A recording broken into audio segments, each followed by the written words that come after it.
भुनक्तु सह वीर्यं करवावहै तेजस्विनोऽधितमस्तु मा विद्विषावहै।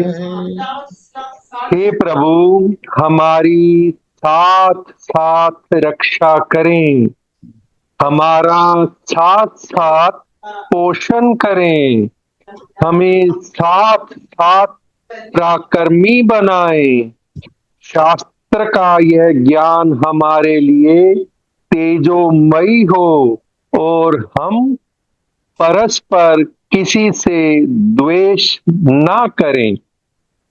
शंकरं शंकराचार्यं केशवं बादरायणं सूत्रभाष्यकृतौ वन्दे सूत्रभाष्यकृतौ वन्दे भगवन्तौ पुनः पुनः। श्री शंकराचार्य के रूप में भगवान शिव और वेद व्यास के रूप में भगवान विष्णु, जो सूत्र और भाष्य के रचयिता थे, उन्हें बार बार नमस्कार है। ध्यायेत् नित्यं महेशं रजतगिरिनिभं चारुचन्द्रावन्तसं रत्नाकल्प उज्ज्वलंगम परशो मृगवरभीतिहस्तं प्रसन्नं पद्मासीनं समन्तास्तुतं अमरगणैः व्याघ्रं कृतिं वसानं विश्वाद्यं विश्ववन्द्यं निखिल भयहरं पंचवक्त्रं त्रिनेत्रम्। ॐ सद्यो जातं प्रपद्यामि सद्यो जाताय वै नमो नमः। भवे भवे नाति भवे भवत्वमां भवोद्भवाय नमः।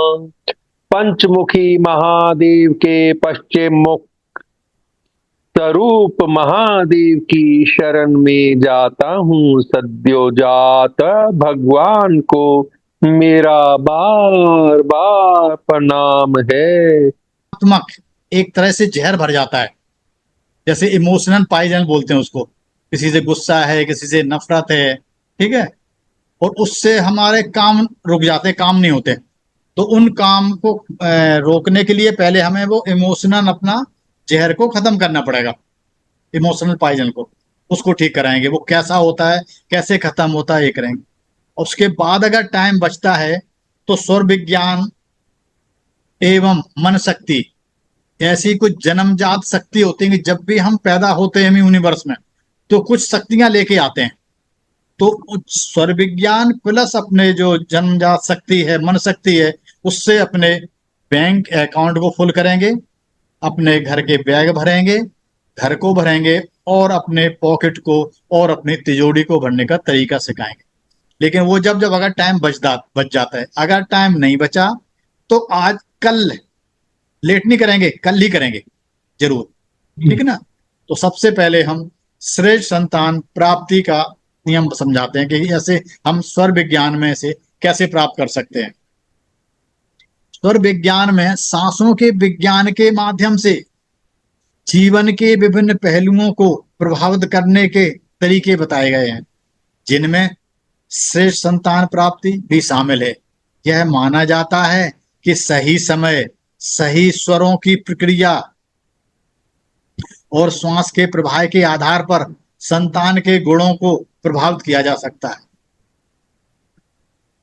ना। अब इसको श्रेष्ठ संतान प्राप्त के लिए इसके कुछ निम्न नियम भी हैं, ठीक है। सर क्रैक हो रही है आपकी। हाँ जी, ठीक है सर, अब ठीक। संतान की बात कर रहे हैं, गोदी में रख लिया। जी हाँ हाँ, ठीक है। तो इस श्रेष्ठ संतान के लिए कुछ नियम हैं जी। उस नियम के बारे में बताता हूं कि सबसे पहले है दाया स्वर, राइट स्वर, ठीक है। राइट स्वर का मतलब होता है पिंगला नाड़ी की सक्रियता मतलब एक्टिव होना। राइट स्वर अगर आप एक्टिवेशन अगर है, एक्टिवेट है उस समय, तो दायां स्वर या पिंगला नाड़ी या सूर्य ऊर्जा का प्रतिनिधित्व करता है, जो शक्ति सक्रियता और शारीरिक बल से जुड़ी होती है। यदि संतान प्राप्त के समय दायां स्वर सक्रिय हो तो यह माना जाता है इससे ऐसे पुत्र का जन्म हो सकता है जो बलवान हो, साहसी हो और बुद्धिमान हो। यह अग्नि तत्व से संबंधित होता है, जो साहस, नेतृत्व और ऊर्जा जैसे गुण प्रदान करता है। ठीक है, अब दूसरी बात होती है बायां स्वर, ईड़ा नाली की सक्रियता। अगर लेफ्ट स्वर आपका एक्टिवेट है, बायां स्वर या ईड़ा नाली चंद्र ऊर्जा से संबंधित होता है, जो शांति, संवेदनशीलता और रचनात्मकता को दर्शाता है। यदि ईड़ा नाड़ी सक्रिय हो तो यह माना जाता है कि संतान कलाकार, संवेदनशील और बौद्धिक गुणों वाली होगी। यह जल तत्व से जुड़ा होता है, जो करुणा, सृजनात्मकता और कोमलता जैसे गुण देता है। अब आती है तीसरी, सुषुम्ना, संतुलित स्वर, बैलेंस स्वर भी कह सकते हो इसको। ठीक है, जब दोनों नासिका मार्ग समान रूप से सक्रिय होते हैं तो इसे सुषुम्ना नाड़ी कहते हैं, जो आध्यात्मिक ऊर्जा से संबंधित होते हैं। यदि संतान प्राप्ति के समय सुषुम्ना नाड़ी सक्रिय हो तो यह माना जाता है कि संतान आध्यात्मिक रूप से उन्नति, संतुलित और बुद्धिमान होती है। अब इसमें क्या है, गर्भाधान का समय भी, टाइम ऑफ कंसेप्शन का भी बड़ा रोल होता है। स्वर विज्ञान के अनुसार विशेष चंद्र चरण और ग्रहों की स्थिति भी संतान के गुणों और भाग्य को प्रभावित कर सकती है। गर्भाधान के समय सक्रिय स्वर, ग्रह और नक्षत्र भी महत्वपूर्ण होते हैं। पांचवा है मानसिक और भावनात्मक स्थिति, मेंटल एंड इमोशनल स्टेट। गर्भाधान के समय दोनों पार्टनर्स की मानसिक और भावनात्मक स्थिति का भी बहुत महत्व होता है। स्वर विज्ञान में मानसिक संतुलन और सकारात्मक ऊर्जा को प्रमुखता दी जाती है ताकि संतान श्रेष्ठ गुणों वाली हो। शारीरिक आसन, इसमें फिजिकल पोस्चर का भी रोल होता है। गर्भाधान से पहले कुछ योगासन और शारीरिक मुद्राएं सही स्वरों की सक्रियता को बढ़ाने में सहायक मानी जाती हैं, जैसे कि पद्मासन है, सिद्धासन है, जो विशेष ऊर्जा केंद्रों को सक्रिय करते हैं और संतान के गुणों को प्रभावित कर सकते हैं। ठीक है, और इसमें एक बात बता दूं कि अगर आपको बहुत अच्छी तरह से संतान को जन्म देना है तो 5 मिनट के लिए आप अपना वम का जाप कर लीजिए, अपना ध्यान स्वादिष्ठान पे लगा लीजिए, 5 मिनट कीजिए, आपका अपने आप जल तत्व चल जाएगा। ठीक है, और जल तत्व चलेगा तो उसके बाद पृथ्वी रहेगी, तो आपके लिए बहुत अच्छी संतान उत्पन्न होगी। अब हम इसके नियम बताते हैं कि अगर फोर्थ डे में कंसीव करती है लेडीज, तो उसके लिए क्या होता है, एक जो लड़का होगा वो सैड होगा, बहुत दुखी होगा, और वो सारी उम्र फाइनेंशियल वीक रहेगा, बहुत कमजोर रहेगा। अगर 6 डे में होती है तो नॉर्मल रहेगा। इसको हम ऐसे कह सकते हैं कि the period from the first day of the period, female के पीरियड के फर्स्ट डे से काउंटिंग शुरू होती है। कनेक्शन देखिए एक बार प्लीज अपना अगेन। ठीक है, ठीक ना। अगर कोई बच्चा होगा फोर्थ डे में, अगर कोई बच्चा होगा तो बॉय होगा, लड़का होगा। फोर्थ डे में बॉय होता है, 6th डे में भी अगर फीमेल अपने पीरियड के 4th डे से कंसीव करती है तो 4th डे में बॉय होता है, 6th डे में भी लड़का होता है। लेकिन 6th डे और 4th डे में जो लड़का होता है उसका जीवन बहुत अच्छा नहीं होता है, शॉर्ट लाइफ, मतलब छोटी लाइफ होती है उसकी, और उसे फाइनेंशियली वीक रहेगा, कमजोर रहेगा, उसकी लाइफ सैड रहेगी, एक बहुत सादा जीवन जीने वाला होगा, समथिंग नॉट अमेजिंग। लेकिन अगर 8वें दिन, 10वें दिन, 12वें दिन और 14वें दिन, ये 4 दिन नोट कर लो, अभी मैं पूरी लिस्ट बनवाऊंगा। अगर इन दिन में संतान लेडीज कंसीव होती है तो वह बहुत श्रेष्ठ संतान, जिसको हम बोलते हैं तेजस्वी संतान, हर सुख समृद्धि से भरी हुई संतान पैदा होती है। और अगर पृथ्वी तत्व नहीं है तब भी उस समय आपकी संतान बहुत अच्छी होगी। अगर पृथ्वी तत्व है तो और भी अच्छा है। तो जितने लाइफ की परेशानी है वो सारी कम हो जाती हैं, उस बच्चे का जीवन बहुत अच्छा निकलेगा। और माँ बाप यही तो चाहते हैं कि जो हमारा बच्चा हो बहुत अच्छा हो। तो आप 8वें दिन 8th 10th 12th और 12th 14th 14th 4 दिन ये आप मान के चलिए कि ये बहुत अच्छे होते हैं। सबको अपने चार्ट में लिखिए कि 4 से लेकर 15 तक की गिनती डाल लीजिए। सबके पास पेन है और पेपर भी होगा। लिखिए 4 5 6 7 8 9 10 11 12 13 14 15 डाल लिया सबने? लिख जी लीजिए, जी मैं 1 मिनट का टाइम देता हूँ, लिख लीजिए। जी। चलो, अगर नहीं लिखा है तो साथ साथ लिख ले रहिए। पहले 4 डालिए। 4 4th को लड़का होगा, जी ठीक है। नॉर्मल लाइफ जी। होगी उसकी, स्ट्रगल मतलब नॉर्मल रहेगा लेकिन परेशान रहेगा। 5 को लड़की होगी, 6 को फिर लड़का होगा, लेकिन उसकी लाइफ जो है ना स्ट्रगल रहेगी पूरी लाइफ। अगर 7th डे में कंसीव करती है तो लड़की होगी, लेकिन वो धन धान से संपूर्ण होगी। लक्ष्मी जिसको कहते नहीं है, वो साक्षात लक्ष्मी आप घर में आएगी। 8 को लड़का होगा तो वेरी गुड लाइफ, उस लड़के की बहुत अच्छी लाइफ रहेगी, बहुत सारी लाइफ हो बहुत अच्छी निकालेगा। और इसी तरह से आप 9 तारीख को फिर लड़की होगी तो धन धान से संपूर्ण होगी वो भी। 10 तारीख को फिर लड़का होगा, वो भी ठीक होगा। 11वीं तारीख को फिर लड़की होगी, वो भी बहुत सही रहेगी और धन धान से संपूर्ण लक्ष्मी का रूप। 12वां डे को फिर लड़का होगा और वो भी उसका जीवन बहुत अच्छा निकलेगा। 13वीं तारीख को लड़की होगी, 14वीं तारीख को फिर लड़का होगा और जो भी बहुत संपदा वाला होगा, बहुत धनी। और 15वें दिन लड़की होगी जो भी लड़का बहुत धन धान से संपूर्ण होगी। अब आप ऐसे लिख सकते हो कि 4 से लेके 15 तक जो हैं आपने लिख दिए होंगे। तो जो जी हैं 4 6 8 10 12 14 इन सब में वाई ऑड होगा। इवन वाला हो गया ये तो। हाँ, और जो बकाया है उन सब में लड़की जी होगी। अब जी आपको जी। बताते हैं कि 4 और 6 के लड़के जो होंगे वो क्या नॉर्मल स्ट्रगलिंग लाइफ, मतलब परेशानी वाली जिंदगी रहेगी उन लोगों की, सुखी नहीं रहेंगे। और अगर वो बच्चा 8 10 12 14 ये 4 दिन में अगर कभी होता है तो मान के चलो कि वो अपनी सारी जिंदगी राजा की तरह जिएगा और वो आपकी सेवा भी करेगा। ये सोच के अपनी संतान को पैदा करना है कि ताकि वो आपकी सेवा करे, ठीक है ना। और ये मत सोचो कि हमारे दिन निकल गए। भाई जो हम फल खा रहे हैं तो पहले किसी ने बाग लगाए होंगे तभी तो हम खा रहे हैं।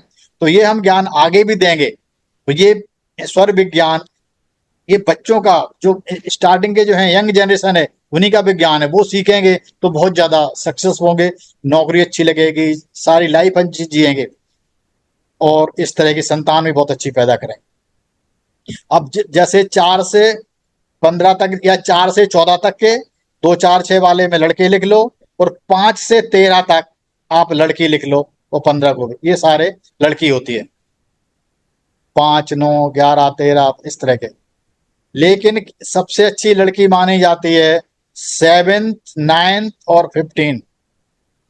लड़की तो होंगी लेकिन 7th डे वाले दिन 9th वाले दिन और 15 दिन पे अगर कंसीव करती है लेडीज तो उस दिन की लड़की बहुत भाग्यशाली होती है, साक्षात लक्ष्मी दुर्गा या सरस्वती कहते हो। इतना नॉलेज इसकी इतनी शक्ति रहेगी। तो ये 15 दिन का एक चार्ट होता है, ठीक है। और जो गर्ल होती है वो बहुत लकी, हर तरह से धन धान से संपूर्ण, पूरी लाइफ बिल्कुल एंजॉय करती रहेगी। और 1 से 3 दिन में जो है लड़की होने के चांस रहते हैं, वो शायद उसमें कंसीव होता ही नहीं है। बहुत ही नॉर्मल लाइफ, सैड लाइफ रहती है उसकी। अब हम आपको बताते हैं, इसमें आपने इनिशियली बताया कि फीमेल स्वर इज नॉट फॉर मैटर। इसमें आपने देखा है वैसे तो इसमें लेडीज का स्वर ज्यादा इंपॉर्टेंट नहीं होता है, जेंट्स का स्वर मेल का ज्यादा इंपॉर्टेंट होता है।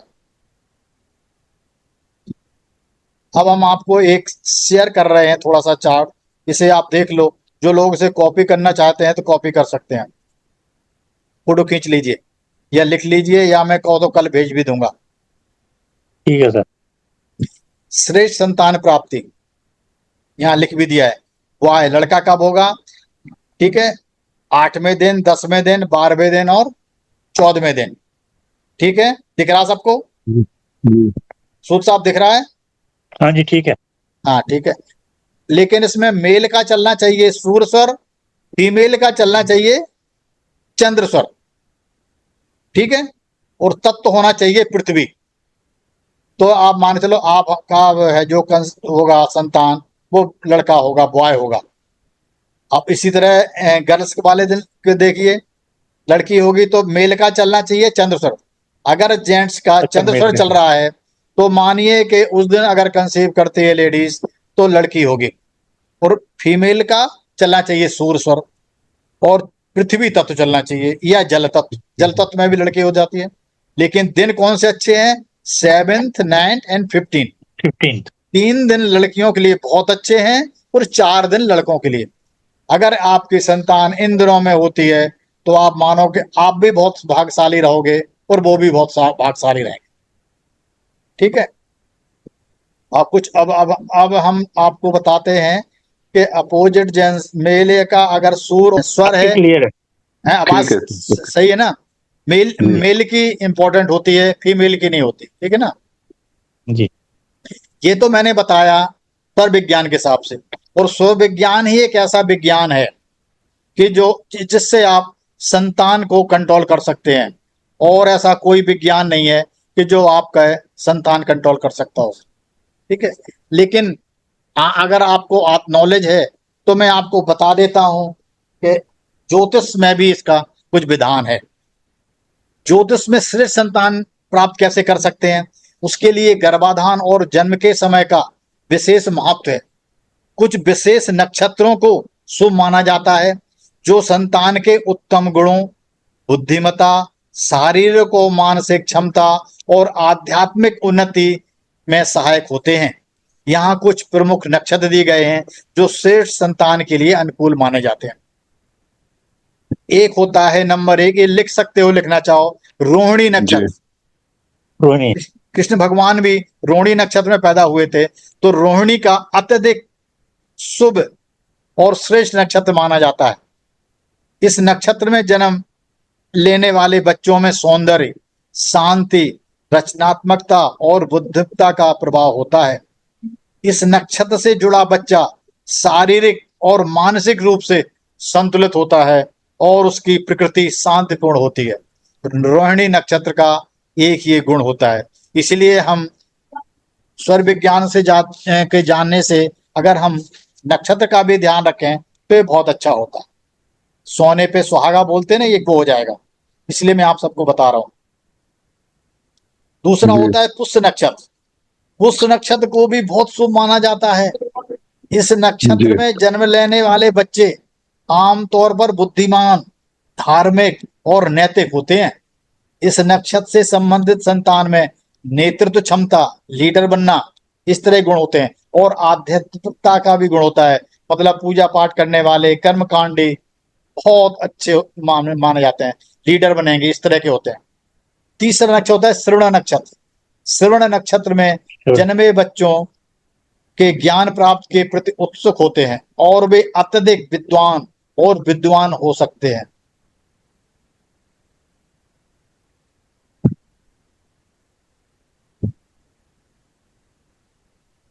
इनका आध्यात्मिक झुकाव होता है और वे अपनी मान्यताओं और सिद्धांतों में दृढ़ होते हैं। एक होता है मृगशिरा नक्षत्र। 27 नक्षत्र होते हैं, उनमें कुछ नक्षत्र हैं। मृगशिरा नक्षत्र क्या होता है? मृगशिरा नक्षत्र रचनात्मकता, कला और संगीत से जुड़ा होता है।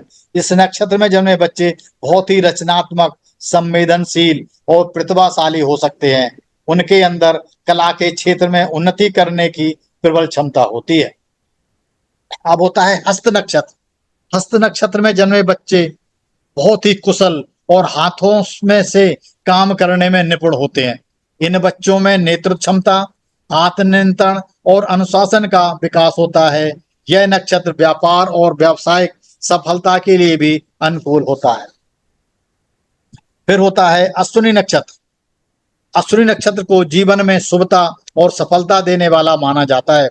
इस नक्षत्र में जन्म लेने वाले बच्चे में ऊर्जा, उत्साह और साहस भरा होता है। इनका स्वास्थ्य अच्छा होता है और वे अपने जीवन में नई ऊंचाइयों को प्राप्त करने की क्षमता रखते हैं। एक होता है उत्तरा फाल्गुनी नक्षत्र।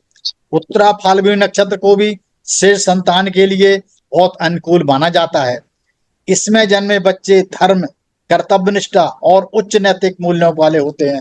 वे दयालु, शांतिप्रिय और नेतृत्व क्षमता से संपन्न होते हैं। उसके बाद होता है अनुराधा नक्षत्र। अनुराधा नक्षत्र में जन्मे बच्चे मित्रवत और सामंजस्यपूर्ण होते हैं। अनुराधा नक्षत्र में जिस बच्चे का जन्म होता है उसके बहुत अच्छे दोस्त होते हैं, बहुत रिलेशन सबसे अच्छे रखता है, वो माँ बाप से भी अच्छा बोलता है और पड़ोसी से भी अच्छा बोलता है। वो अपनी मेहनत और समर्पण के कारण जीवन में सफलता प्राप्त करते हैं। इस नक्षत्र के लोग जीवन में संतुलन और समृद्धि लाते हैं। इन नक्षत्रों में जन्म लेने वाले बच्चों को ज्योतिष में विशेष गुणों से संपन्न और जीवन में सफल होने के संकेत मिलते हैं। तो इन नक्षत्रों में गर्भाधान या जन्म को शुभ माना जाता है और संतान की मानसिक, शारीरिक और आध्यात्मिक उन्नति में सहायक होते हैं।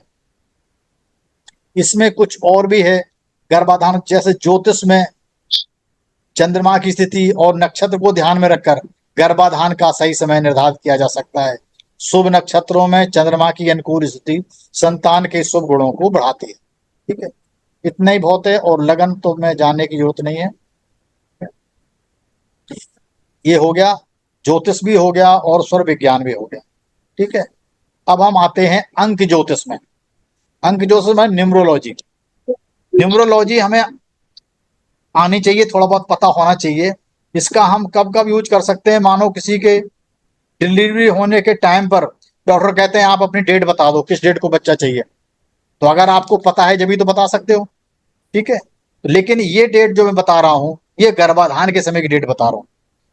न्यूमरोलॉजी के आधार पर शेष संतान प्राप्त के लिए गर्भाधान की योजना बनाते समय कुछ विशेष तिथियां को मानी जाती हैं। इन तिथियों का आधार इन संख्याओं पर है जो बच्चे के भविष्य, व्यक्तित्व और जीवन की दिशा को प्रभावित करती हैं। यहाँ कुछ प्रमुख तिथियां और अंक दिए गए हैं जिन पर गर्भाधान किया जा सकता है ताकि श्रेष्ठ संतान प्राप्त हो सके। नंबर 1 होता है अंक 1 सूर्य का। वो क्या हो, कौन सी हो सकती है?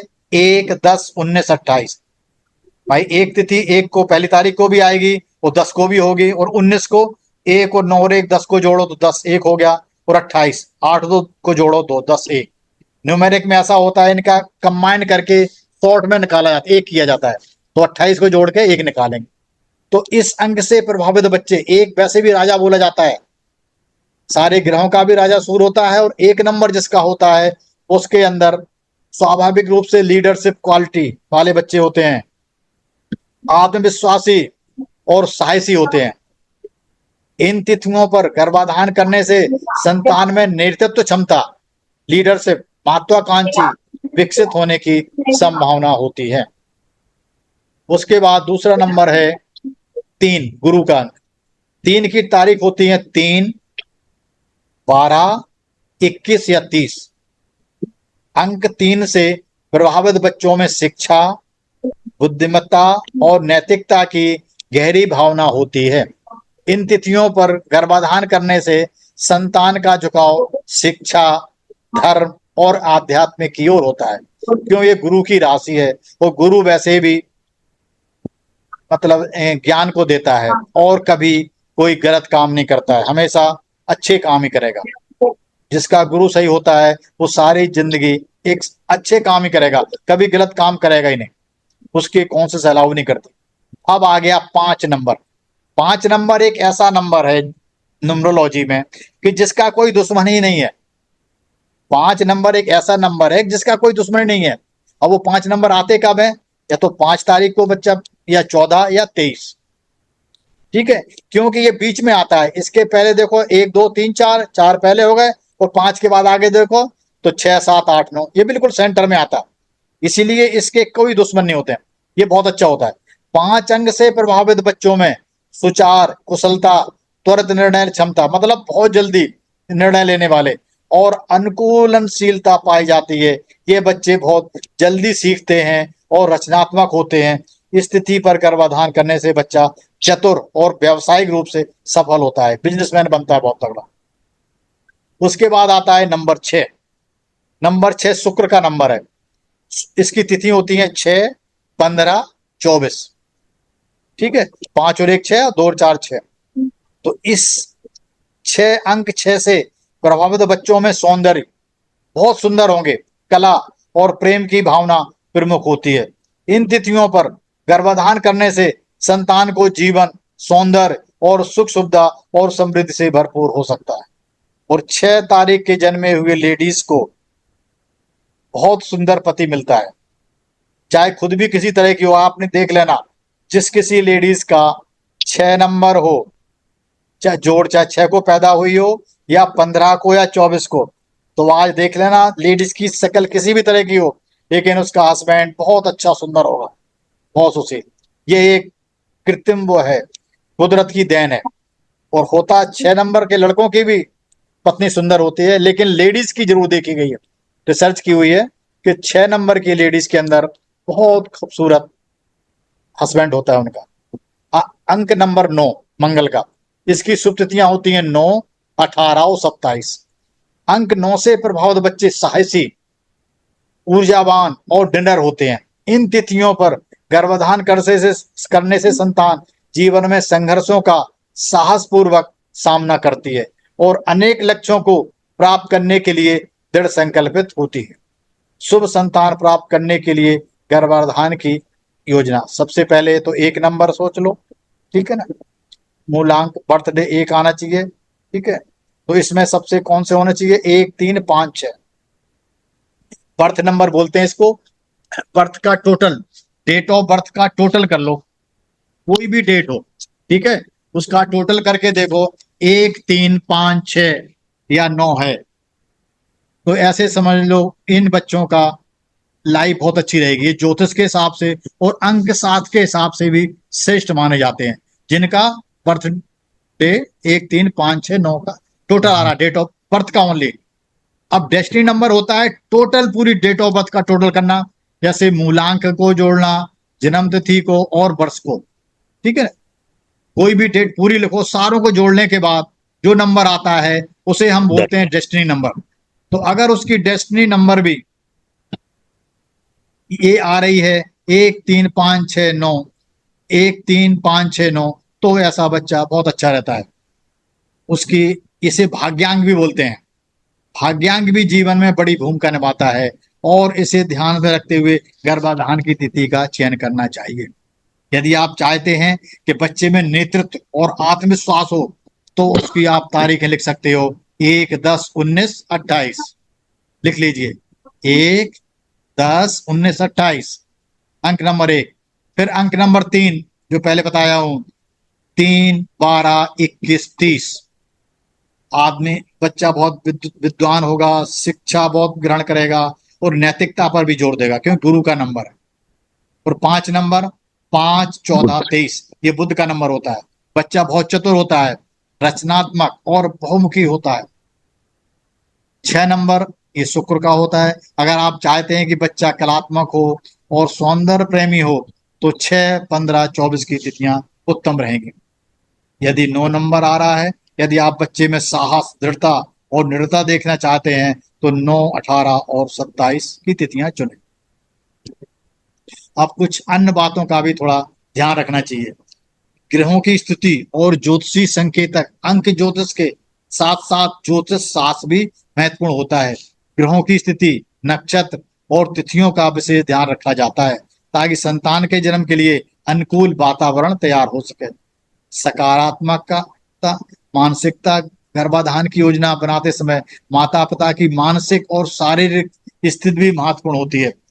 सकारात्मक विचार और शुभ तिथियों का मिलान एक आदर्श संतान की प्राप्ति में सहायक हो सकता है।